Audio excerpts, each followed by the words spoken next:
Shalom saudara, apa kabar? Siap diberkati, amin. Dimanapun kita berada, kita sedang memasuki tahun yang baru. Ingat, tahun baru bersama dengan Tuhan, cakap, kita pasti lebih menang. Jangan pernah kecewa, jangan putus asa, karena kita punya Tuhan yang hidup. Siap diberkati? Tundukkan kepala kita berdoa. Kembali kesempatan ini kami boleh menikmati firman-Mu berbicara kepada hamba-Mu. Tuhan, sampaikan isi hati-Mu, berkati setiap kami memasuki tahun yang baru bersama dengan Engkau. Kami percaya kami akan meraih kemenangan yang sudah Tuhan siapkan buat kami. Siapkan hati kami, dalam nama Yesus. Semua yang siap diberkati, sama-sama katakan amin. Buka bersama dengan saya firman Tuhan. Buka bersama dengan saya firman Tuhan dari Matius 8. Matius 8 ayat 18 sampai dengan 20. Ya, Matius 8, 18 sampai dengan 20. 18 sampai dengan 20. Demikian firman Tuhan. Ketika Yesus melihat orang banyak mengelilinginya, Ia menyuruh bertolak ke seberang. Lalu datanglah seorang ahli Taurat dan berkata kepadanya, "Guru, aku akan mengikut engkau kemana saja engkau pergi." Yesus berkata kepadanya, "Serigala mempunyai liang, burung mempunyai sarang, tapi anak manusia tidak mempunyai tempat untuk meletakkan kepalanya." Anak manusia tidak punya tempat untuk meletakkan kepalanya. Luar biasa. Perhatikan ayat 19. Datanglah seorang ahli Taurat dan berkata kepadanya, "Guru, aku akan mengikuti engkau kemana saja engkau pergi." Judul khotbah saya pada kesempatan hari ini adalah menjadi pengikut Kristus. Amin. Menjadi pengikut Kristus. Saudara, ahli Taurat mau mengikut Yesus, menjadi pengikutnya. Kemana saja dia mau pergi, dia mau mengikut Yesus. Satu hal yang menjadi pertanyaan setiap kita adalah, apa sih yang menjadi daya tarik sehingga orang tertarik untuk mengikut Yesus? Apa sih yang menjadi daya tarik daripada Tuhan Yesus sehingga orang mau meninggalkan segala sesuatu untuk mengikuti Dia? Kita tahu ahli Taurat dalam kesehari-hariannya selalu pengajarannya bertentangan terus dengan Tuhan Yesus. Ya, Tuhan Yesus menyembuhkan orang pada hari Sabat.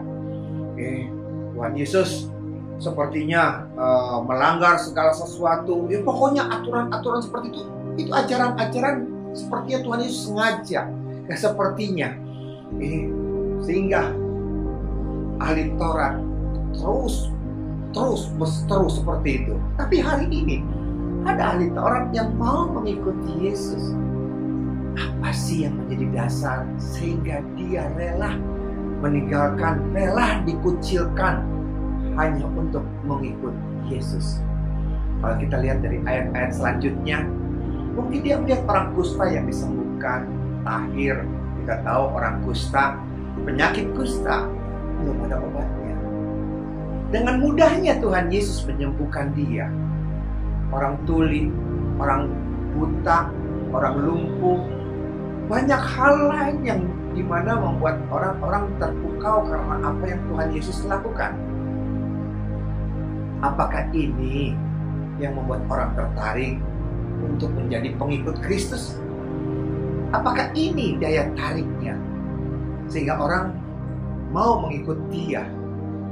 Saudara, oke, kalau kita tertarik dengan mujizat, tertarik kesembuhan, tertarik dengan berkat-berkat itu, tidak salah memang.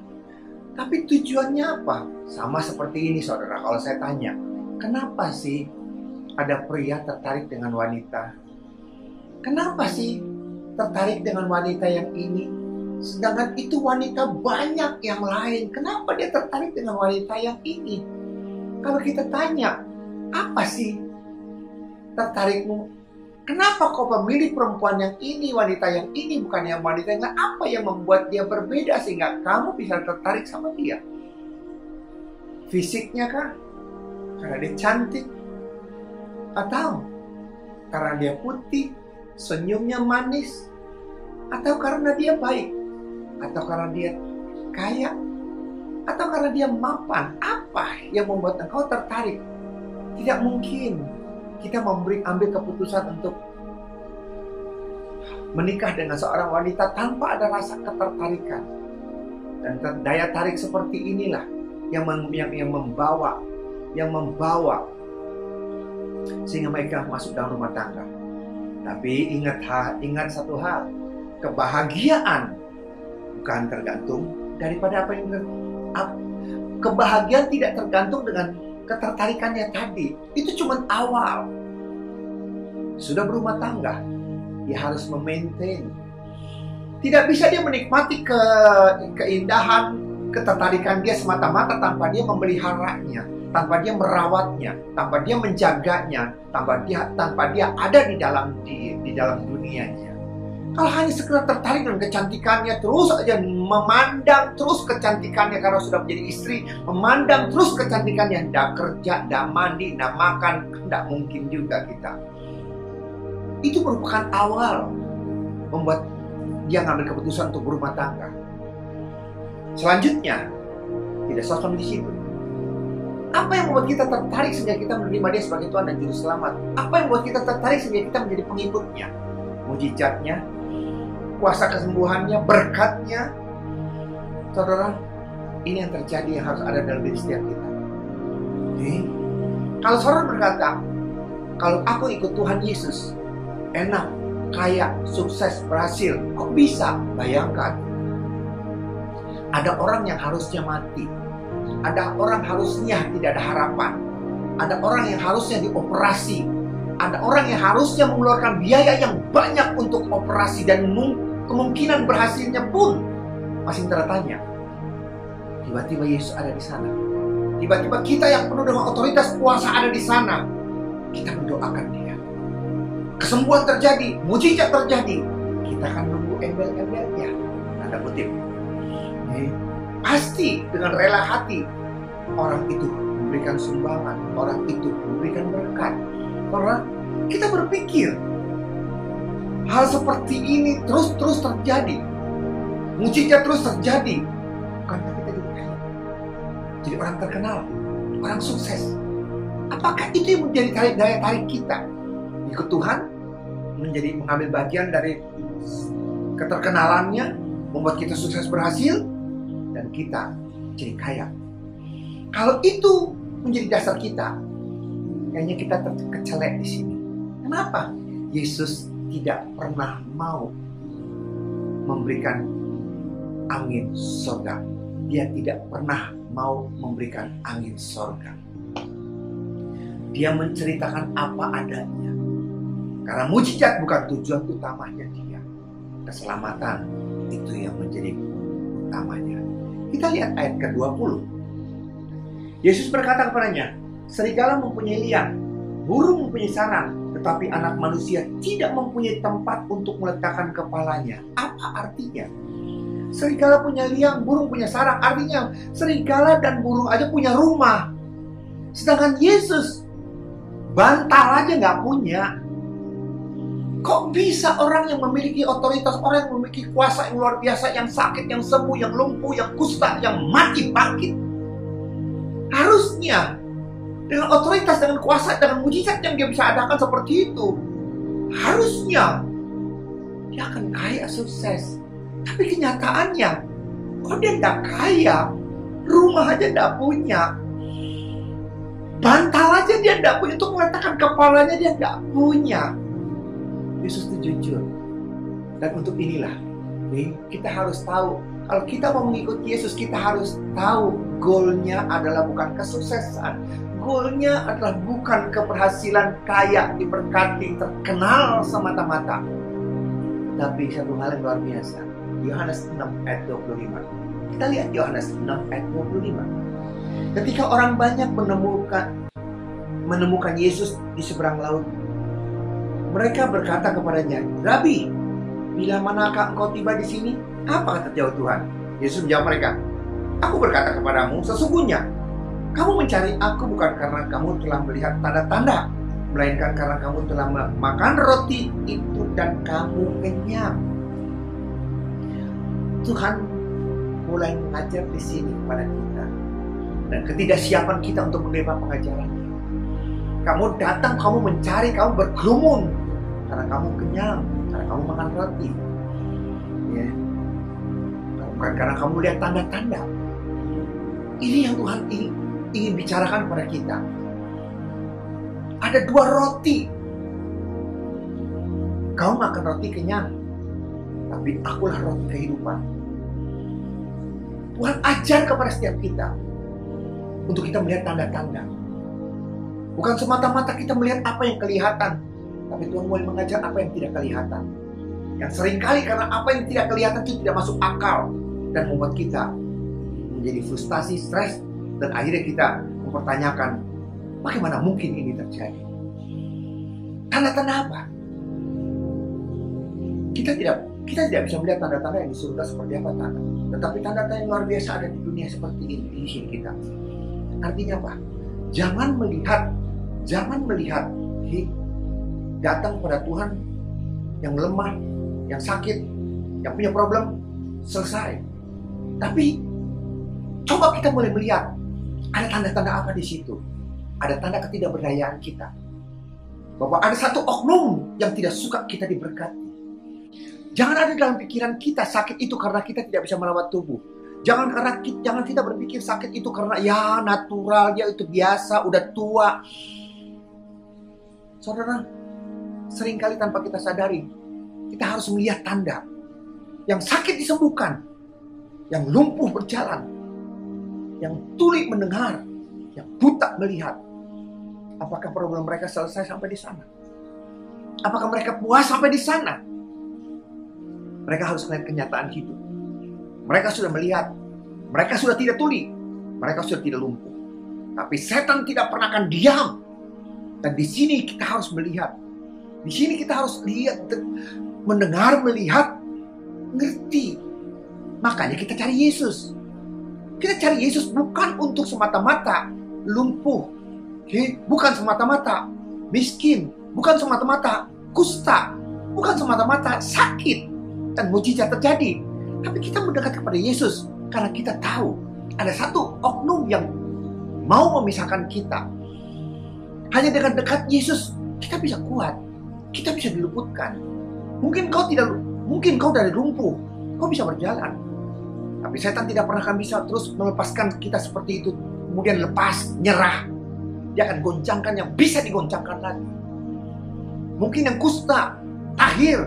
Apakah setan stop sampai di sana? Lihat, ada tanda-tanda yang dimana kita harus tahu dan peka. Bukan semata-mata kesembuhan terjadi, mujizat terjadi, pemulihan terjadi, tapi ada satu hal yang kita perlu tahu. Ada pribadi, ada oknum yang tidak suka kita diberkati. Hanya dekat dengan kepada Dia. Makanya Tuhan berkata, dan perkataan Tuhan membuat orang tidak suka. Akibatnya Yohanes 6 ayat 66. Lihat, 666. Yohanes 6 ayat 66. Firman-Nya berkata apa? Mulai dari hari itu banyak murid-muridnya mengundurkan diri dan tidak lagi mengikut Dia. Lihat, mulai hari itu banyak murid-murid mengundurkan diri dan tidak mengikuti Dia. Kenapa mengundurkan diri? Karena Dia berkata gini, akulah roti hidup. Barang siapa tidak makan akulah roti hidup. Tubuhku benar-benar makanan, darahku benar-benar minuman. Tidak satu orang pun yang datang kepada Bapa tanpa melalui Dia. Dialah roti hidup. Dialah kebenaran. Orang gak siap. Mereka berpikir makanan jasmani. Mereka berpikir masalah-masalah mereka sendiri.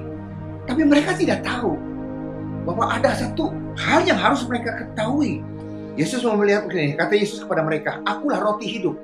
Barang siapa datang kepadaku, ia tidak akan lapar lagi. Dan barang siapa percaya kepadaku, ia tidak akan haus lagi. Orang nggak nyampe sampai berpikir seperti itu. Bagaimana? Tubuh Yesus adalah makanan, tubuh Yesus adalah roti, darah Yesus adalah minuman. Dan datang kepada Dia kalau kita lapar, minum kepada Dia kalau kita haus. Tetapi aku tidak. Aku telah berkata kepadamu sungguhnya, kamu telah melihat aku. Kamu Kamu telah melihat aku, kamu tidak percaya. Semua yang diberikan Bapa kepadaku akan datang kepadaku, dan barang siapa datang kepadaku, ia tidak akan kubuang. Jadi kita datang kepada Tuhan karena apa? Karena kita tahu hanya pribadi Yesus, hanya Dia yang bisa menyelamatkan kita dari oknum yang tidak suka itu. Barang siapa tidak makan tubuhku dan minum darahku, dia tidak boleh hidup yang kekal. Bagaimana orang bisa percaya? Bagaimana orang bisa terima? Masa kita mesti makan tubuh Yesus? Masa kita mesti minum darah Yesus? Saudara, inilah yang Tuhan mau berkata. Kalau kau mau mengikuti aku, jangan melihat hal-hal perkara-perkara jasmani. Kau akan melihat perkara-perkara rohani. Dan perkara-perkara rohani, ada perkara-perkara rohani yang mau mengganjal kita, yaitu setan. Kenapa? Karena setiap kelemahan-kelemahan tubuh kita bukan semata-mata disembuhkan, tapi kita harus menangkal semua biang kerok daripada semua itu. Lihat Markus 9 ayat 17. Markus 9 ayat 17. Kata seorang dari orang banyak itu, "Guru, anakku ini kubawa kepadamu, karena ia kerasukan roh yang membisukan dia, roh yang membisukan dia. Dan setiap kali roh itu menyerang dia, roh itu membanting-bantingnya ke tanah, lalu mulutnya berbusa, giginya bergertakan, dan tubuhnya menjadi kejang. Aku sudah meminta kepada murid-muridmu supaya mereka mengusir roh itu, tetapi mereka tidak dapat." Orang kita berpikir ini sakit-sakit ayam, ya ini keturunan lah seperti itu. Tapi lihat di dalam ayat ke-25. Apa kata Yesus? Ketika Yesus melihat orang banyak makin datang berkerumun, lalu ia menegur raja itu dengan keras. Katanya, "Lihat, hai roh yang menyebabkan orang menjadi bisu dan tuli. Aku merintahkan engkau keluar daripada anak ini, dan jangan memasukinya lagi." Lihat. Jadi kita tidak semata-mata untuk melihat kesembuhan terjadi, mujizat terjadi. Kesembuhan boleh terjadi, mujizat boleh terjadi. Yang lemah boleh dikuatkan, yang terikat boleh dilepaskan. Tapi kita jangan stop terpukau dengan mujizat yang seperti itu. Kita harus menyiapkan diri kita untuk supaya tidak diserang lagi. Hanya dengan dekat kepada Dia. Waktu kita mendekat kepada Dia, kita tidak siap. Karena apa? Karena kita tidak tahu perkara-perkara rohani. Yang kita tahu perkara-perkara jasmani. Sakit sembuh. Utang lunas, doa dijawab. Kita berpikir seperti itu. Tapi Tuhan berkata bukan sekedar makan roti dan kenyang, tetapi adalah makan roti hidup yang kekal. Makan roti tubuhku benar-benar makanan, darahku benar-benar minuman. Ada perkara-perkara yang dimana kita memerlukan bukan perkara-perkara jasmani semata-mata, tetapi perkara-perkara rohani yang harus kita tahu. Dan kita mendekat kepada Dia. Karena ada oknum yang tidak suka, yang membuat kita akan jatuh lagi di sana. Oleh karena itu saudara, siapapun kita, kalau kau mau menjadi pengikut Kristus, kalau harus mengikut Kristus hanya semata-mata untuk sakit sembuh, mujizat terjadi, kalau kau mengikut Kristus hanya untuk supaya terkenal, sukses dan berhasil, saudara, engkau mengambil satu hal yang paling murah, karena bukan itu tujuannya. Kalau kau mau menjadi pengikut Kristus, ingat, kita harus perang senantiasa. Ya, kita mendekatkan diri kepada Dia. Karena dengan dekat kepada Dia, kita tidak akan diserang oleh iblis. Sekalipun kita diserang, bersama dengan Dia, kita cakap dengan segala perkara. Oleh karena itu, ingat, pengikut Kristus, bukan saja kita menerima anugerah yang luar biasa, tetapi kita juga menderita bersama-sama dengan Dia. Percayalah, Dia tidak pernah mau kita sengsara. Dia mau kita diberkati di dunia, seperti di surga. Amin. Bangkitkan semangatmu. Percayalah, dekatkan dirimu kepada Tuhan. Kita adalah bukan sekedar pengikut, tapi kita adalah murid Yesus. Dudukkan kepala kita berdoa. Terima kasih Bapa, kalau kami mengikuti Engkau semata-mata karena mujizat, semata-mata karena kesembuhan, semata-mata karena utang lunas dijawab, doa dijawab. Tuhan ampuni kami Bapa. Ada hal yang lebih lagi Bapa saat kami mengiring Engkau. Karena kami tahu Tuhan, ada oknum yang tidak suka kalau kami diberkati. Kesembuhan terjadi atas setiap kami itu bukan akhirnya segala-galanya. Waktu kesembuhan terjadi, waktu mujizat terjadi, kami tanpa sadar kami sedang mengusik si setan kuasa iblis. Tanpa kami mendekatkan diri kepada Tuhan, kami akan terus digoncang lagi. Oleh karena itu Tuhan, mampukan kami bukan mencari roti yang membuat kami kenyang, tetapi roti hidup yang membuat kami diberkati luar biasa. Berkati jemaat-Mu supaya mereka tidak putus asa. Tetap bangkitkan semangat mereka. Mereka bukan pengikut-pengikut semata-mata, tetapi mereka murid daripada Yesus yang siap untuk menjadi seperti Yesus. Terima kasih Bapak, berkati jemaatku dimanapun mereka berada, bangkitkan iman mereka. Berkati negara kami, presiden, wakil presiden, gubernur, dokter, suster, dan semua jajaran sampai yang terendah, dan kami percaya negara kami diselamatkan, negara kami dilindungi, dijagai. Terima kasih Bapak, di dalam nama Yesus ucap syukur. Haleluya. Amin. Demikian saudara firman Tuhan. Sampai jumpa dalam sesi yang akan datang. Tuhan Yesus memberkati. Shalom.